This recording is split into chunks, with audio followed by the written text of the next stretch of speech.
Hey everybody, Jane here. So today we are going to do my January 2024 wrap up. I cannot believe it's 2024. We are going to start something new this year and hopefully it works and we'll just see. So I'm going to change slightly the format of my videos for wrap ups. So for wrap ups, I'm going to do stats in regards to my reading goals, and then I'm going to tell you what I read that was in the mid-month wrap-up video, and then we'll go over stuff for the second half the of the month. So let's get to it. Pictures and patterns put into words that stream across the page, capturing life as soft spoken. Okay, so let's talk some stats. I ended up reading a total of 24 books in the month of January. Sounds like a lot. A lot of these were graphic novels or very short fiction. My average rating was a 3.5. This is my first time tracking average rating, so it'll be interesting for me to see like how that is in the future. I felt like this was a pretty good reading month, so um, I would say a 3.5 sounds about right.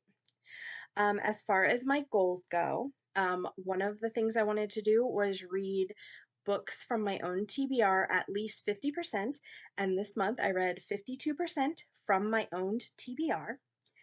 And then another thing I wanted to do was support more indie authors.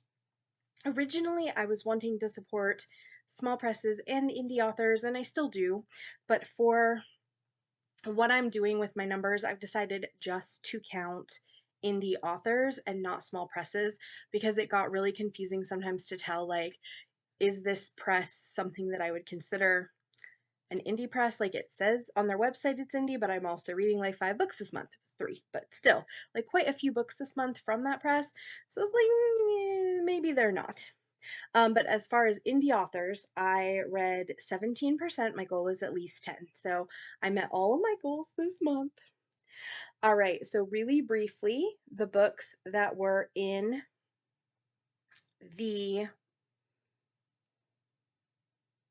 mid-month wrap-up, in case you wanted to take a look at them.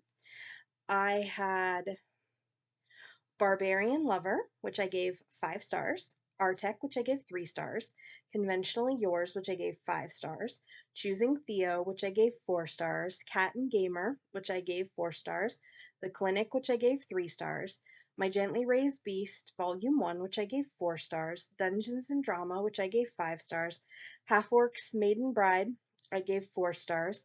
Cassandra Animal Psychic, I gave 3 stars. And Witches Get Stitches. So those were all of the books that you can find in my mid-month wrap-up.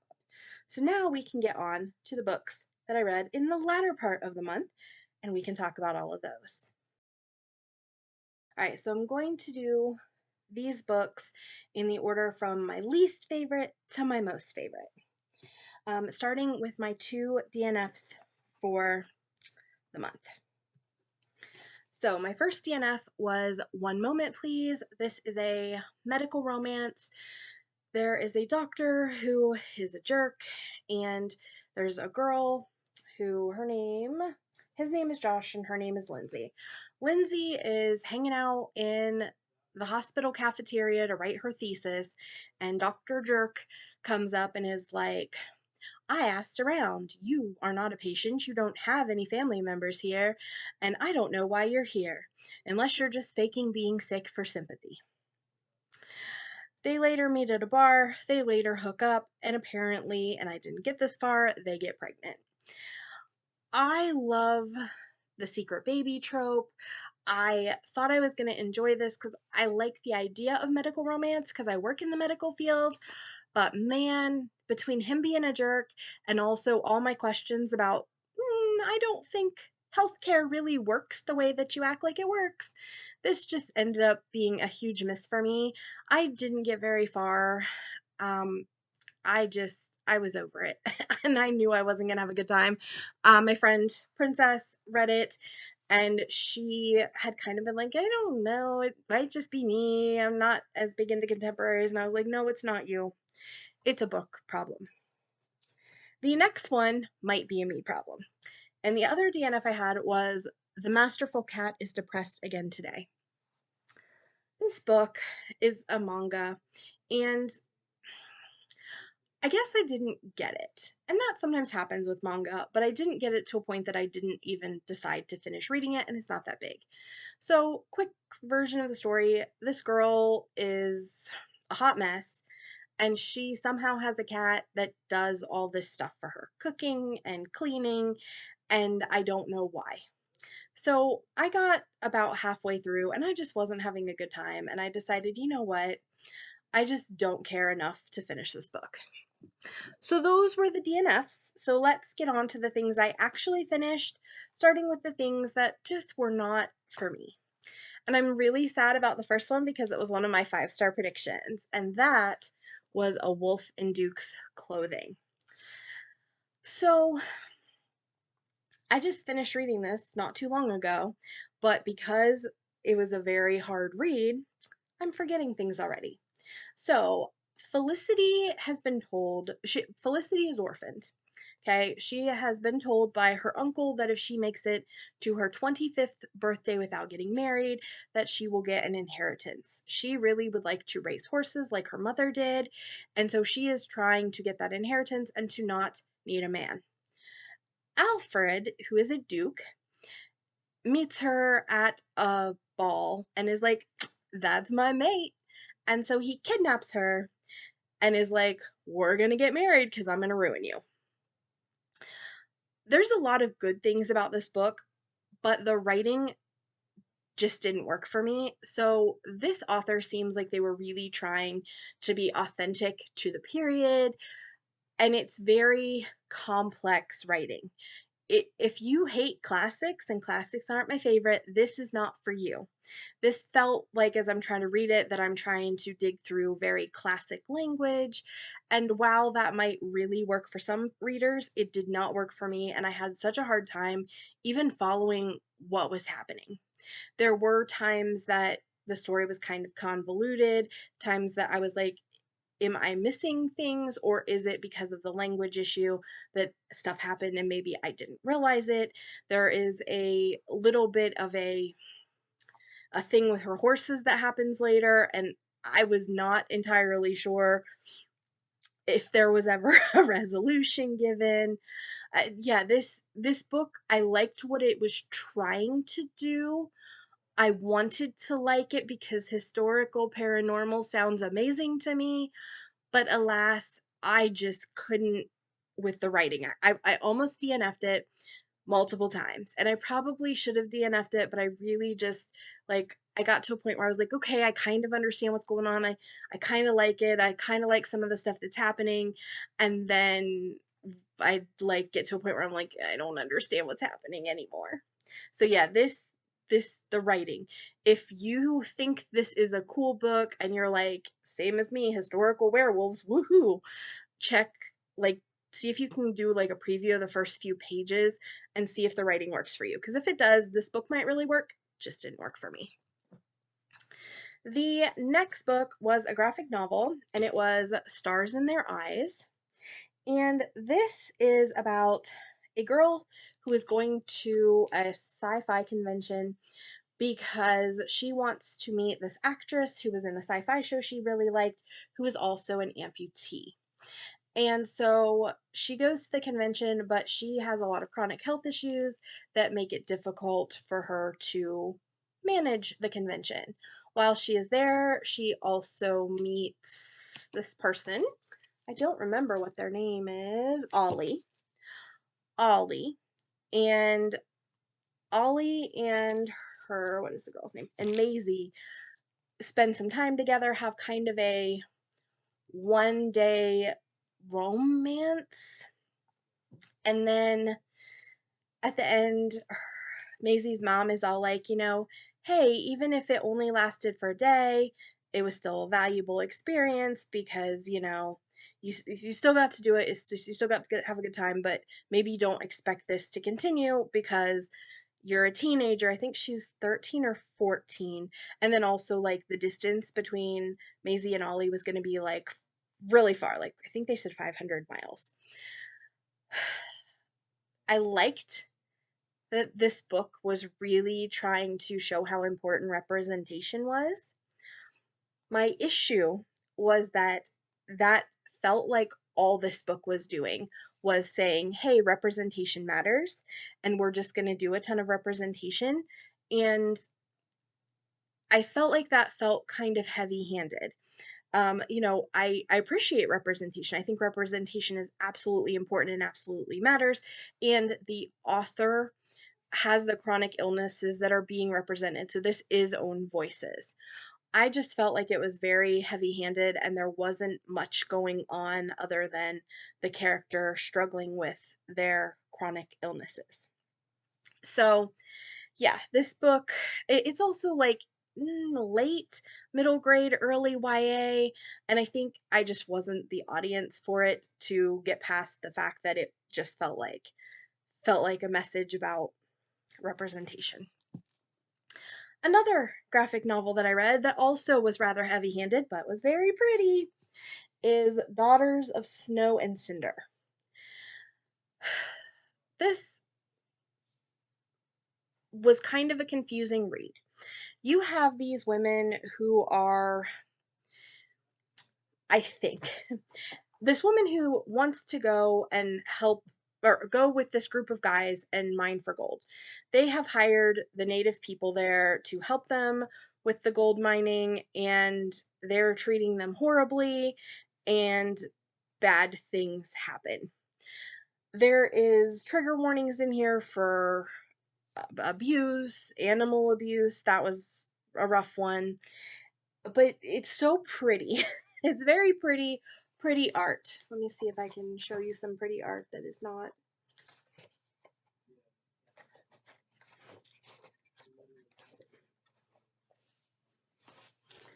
It's pretty art, it's in color, and I think the messaging was very important, which is the earth is more important than money. I liked parts of this. It had a plot. I didn't always understand what was going on. It was just okay to me. So this one is also a 3-star. Everything I've mentioned other than the DNFs are 3 stars so far. So this one, 3 stars. Again, heavy-handed but pretty, and I thought it was an interesting adventure as we were going on it. The last of my 3 stars is Cress. This is the 3rd book in the Lunar Chronicles. And I don't know if this book really was a 3-star or if it was just a me thing.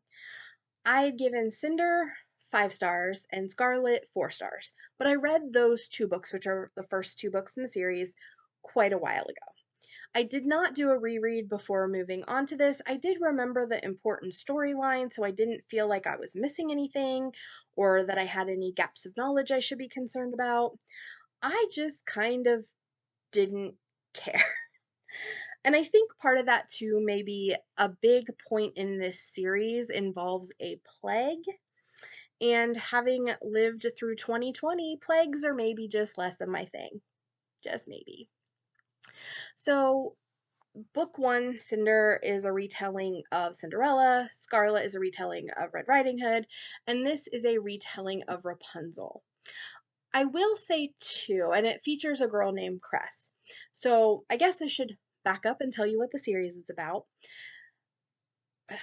Lunars, who are a different race of people with special mind control powers, are trying to get their queen married to a king on Earth named Kai. And if that marriage happens, it's potential that bad things will take place. There's very concern. The Lunars are not the best people. And so Cinder has figured out that there's more to things than just there's stuff going on, and Cinder's figured it out. And she figured it out in book 1, and now they're trying to stop the Lunars. Cress ends up in this mission with them. She has been kept on a satellite for most of her life doing like spy work for the Lunars, but not because she wanted to, but because she was being forced to. She gets rescued by Cinder and crew, and she ends up going on an adventure with them, and she has a crush on Thorn, who is the pilot that has been helping Cinder. I think Cress read very young for me, which is part of the other issue I had with this, is I, again, as an adult reader, this is a YA series, but Cress, because she's been living on the satellite and not very exposed to people, she seemed very young. This book was kind of slow, and it ended on a cliffhanger, and I do think I'll read the last one, but I'm just kind of over, I think, the series. I hope the last book does something to wow me, but I just didn't feel like we made a ton of progress in this book. I felt like a lot of things happened. There was a lot of action and a lot of cool stuff and a lot of world building. Didn't feel like we had a ton of plot progression. So yeah, this book, it just took a really long time and I didn't feel like we got very far, so I was kind of annoyed with it by the time I was done. All right, so now we're moving on to the 4-star reads. The first 4-star we have is The Prince and the Dressmaker. It is another graphic novel. It is about a prince who likes to dress up in ladies' clothing and a girl who is a dressmaker who gets hired to make his dresses and help him dress up. And then she has kind of her own goals and ambitions involving dressmaking. This was cute. It was fun. It was interesting. It was good representation. It didn't necessarily do anything spectacular or mind blowing, and that's okay. It was a fun little read. The next one, The Infinity Particle. This is another graphic novel. This is about a society where they have robots, AI, and some of the robots and AI are starting to be very human.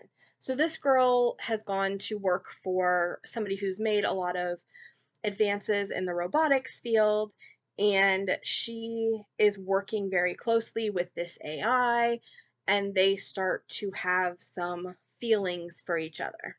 And things get complicated because the person she's working for isn't very nice to her. She's feeling frustrated. She doesn't like how this AI is being treated. And it was just kind of lovely, especially in the world we have now with AIs in so many places. Like, when does sentience happen? So many big questions. I think this tackled those and was very interesting to read. It was also very entertaining. I had a good time with it. The next 4-star was Blood on the Tracks.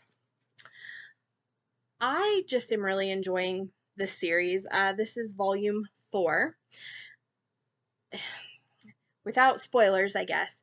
This kid, he was on a family hiking trip, and his cousin was injured, and he believes that his mom was involved in injuring his cousin. And through the last several books, his mom has just become more and more unhinged. I'm having a good time. This is just more moms being unhinged. I don't know what to do. The kid's having some PTSD symptoms. I really had a good time with this manga. And I do plan on continuing it until it gets boring. But right now, I'm still in it, and I'm like, yes, crazy mom, let's do this. The next book I gave 4 stars to was Role Playing. This is a romance. So Maggie is 48, and she has just sent her son off to college. She's divorced, and she doesn't have much of a social life because she's been raising her son as a single mom and doesn't have time for social life. And now she's alone. She's maybe having a little bit of empty nest. And her son messages her and is kind of like, are you making sure you have some kind of life? And she's like, no. And so him and her strike a deal. He's going to be more social if she is also more social. And long story short, she ends up at this playing this online role playing game that's kind of, I've been told, like WoW. I've never played WoW, so I don't know for sure. But she is in Otter's guild. Otter's real name is Aiden, and Aiden is 50. He's having some issues with his mother. She's a terrible person.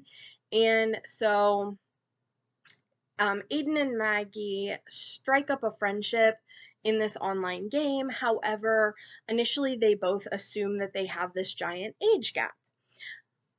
Circumstances happen and they end up meeting, and when they do, they find out, oh, we do not have the age gap that we suspected we would have.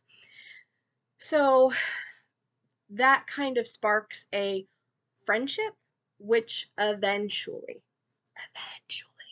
leads to romance. I really loved a lot of things about this book, but there were a couple big complaints I had that took it like down from what could have been a 5-star maybe to a 4. I did like it though, quite a bit. So I think the first issue I had was just that there are no good secondary characters. Everybody except for Maggie and Aiden is pretty awful. Uh, Anybody who we spend any amount of time with, they're in a small town, and that is very important because there's a lot of gossip and a lot of like being concerned about how things look and this and that and this. And that's really important to the story, but also like it makes all the secondary characters basically awful. Aiden's entire family is awful. Maggie doesn't have a lot of people in her life. Her son isn't awful, but he's maybe not being the ideal son in some of the things that we're seeing. He's maybe keeping some stuff from his mama, things like that. So I really got frustrated with the lack of good secondary characters in this book and everybody just being awful except for Maggie and Aiden.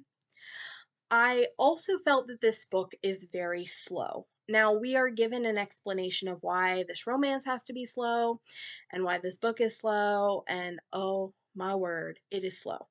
I did do a full spoilery discussion on this, so feel free to check that out if you are interested. I do recommend this if you don't mind a slow burn romance of slow friends to lovers. I did love that, the relationship does build so gradually. Both the characters are fun. There's one scene where Aiden is insulted and Maggie, who is like a short little 5 foot something, is like ready to to throw down for him, and it was probably the best scene in the whole book. She's so protective and so fun. She's like a grumpy character, but a grumpy character who's not just a jerk. Like, I really liked her brand of grumpy. And then he is like a nurse who he was working in hospice, but then he came home to help his dad who was terminally ill. So he's just a big cinnamon roll. And I really liked him. And I thought this was really well done. It had a couple issues that I wish it hadn't had, and it could have been like a 5-star for me. Yeah, but worth it, and definitely if you are interested and want to know more, I do have a spoilery discussion, so check that one out. The next book I do have a physical copy of, but I'm lending it to a friend, and that is Barbarian Mine, and it is the fourth of the Ice Planet Barbarian books. If you've been watching recently, you know I am just eating these up. I love them so much. This was Harlow and I think his name is Rook's story. So Harlow, I really love her character. She's got an interesting backstory. She was one of the women who was abducted to the Ice Planet Barbarians planet. However, she had been diagnosed with a terminal illness prior to coming to this ice planet. Then once she was given her qui, which is the parasite that these girls have to live on this planet, and it also helps them find their fated mate. When she was given her Kui, that Kui helped to heal her very serious terminal condition. So she has a new lease on life. She is just thrilled to be there and be alive and not be dying. Well, it turns out her fated mate is very feral. Think Tarzan. You know, he does not live with the other barbarians. He has been off managing himself, and there's a whole backstory to him. I guess pretty early on what the backstory was. So in this particular one, I did not love the early part. So I didn't like when she and him got together and the initial start of their relationship as they're trying to figure each other out. Again, he's feral, so he doesn't know what's going on. He doesn't understand what's happening with his Kui. He just knows he's having some really strong instincts when he sees her, and he bops her over the head and drags her off to his cave. And that just was not for me. But I did like later on in the book, as things progress, I really enjoyed a lot of the later stuff that happens. So I thought it was good, not great. The Ice Planet Barbarians so far have all been, for me, above average, so I still gave it 4 stars and still had a great time. And the last book, and the only 5-star from the second half of the month, I had a few the early part of the month, was yet another Ice Planet Barbarian, and that was Barbarian's Prize. This is the 6th book in the Ice Planet Barbarian series, and oh my gosh, I loved it. I don't know if it's my favorite because I really loved book 3, but this one and book 3 for me are probably competing for top title. So in this one, we have Tiffany. And if you're new to the Ice Planet Barbarian world, these girls were abducted and treated very poorly by the bad aliens who abducted them. Then the bad aliens who abducted them had to drop their cargo on an ice planet, and the girls are then taken in by these barbarians who they are having a shortage of female. They're on the verge of females. They're on the verge of extinction, and they have realized that they can make babies with these human women.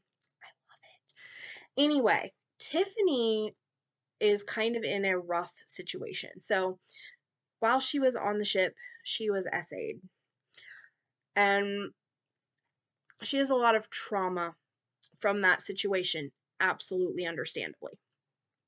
But also, because of how the fated mate system works in this world, she realizes that there's a high likelihood that her Kui is going to go off at any moment like a bomb and signal that she has a fated mate, and at that point they got to get together and make babies, and she's really worried about how she's going to act and respond to this guy, you know, trying to touch on her and be on her, and, you know, her body being like, yes, but her mind being like, no, I haven't processed my trauma. So she has made really good friends with one of the guy barbarians, and his name is Saku. I'm really bad with these names because, of course, they're alien. Um,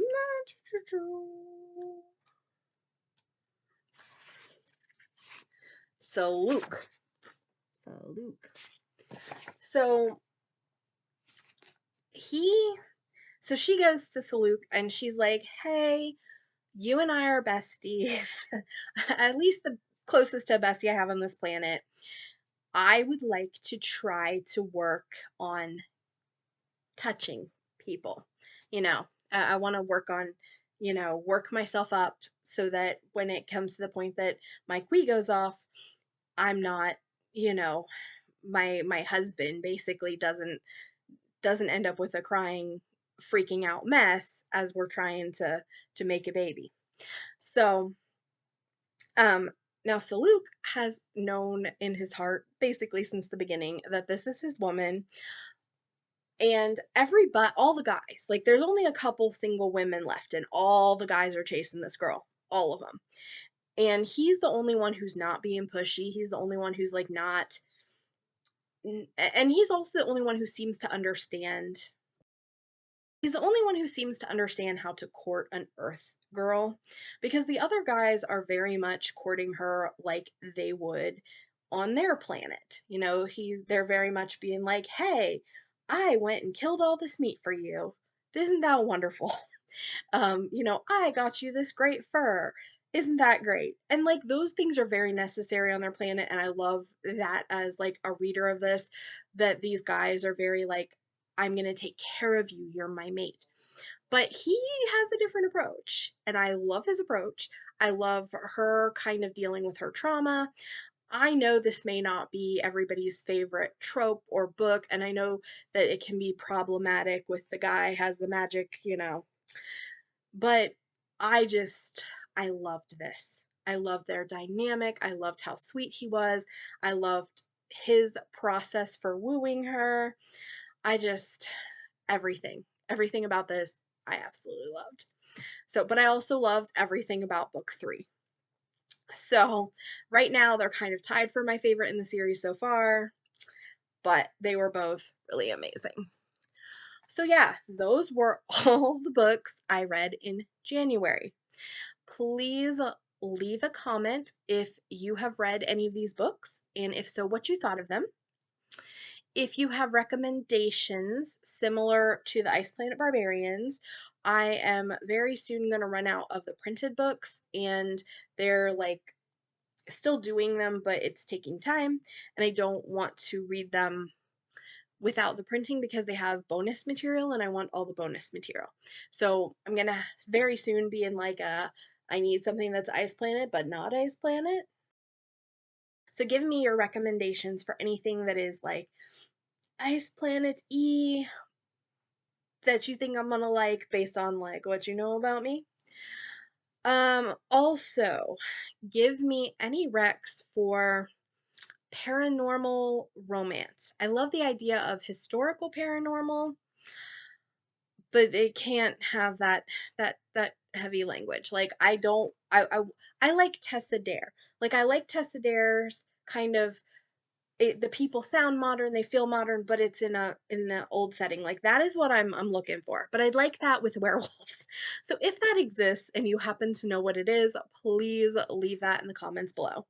If you haven't read any of these books and don't have any book recs, if you would just leave the little picture thing of a stack of books, that would be awesome to help my video get traction and get more readers and tell YouTube that people are interested in engaging with it and putting it out there. All right, guys, this has been Jane. I'll talk to you next time. Bye.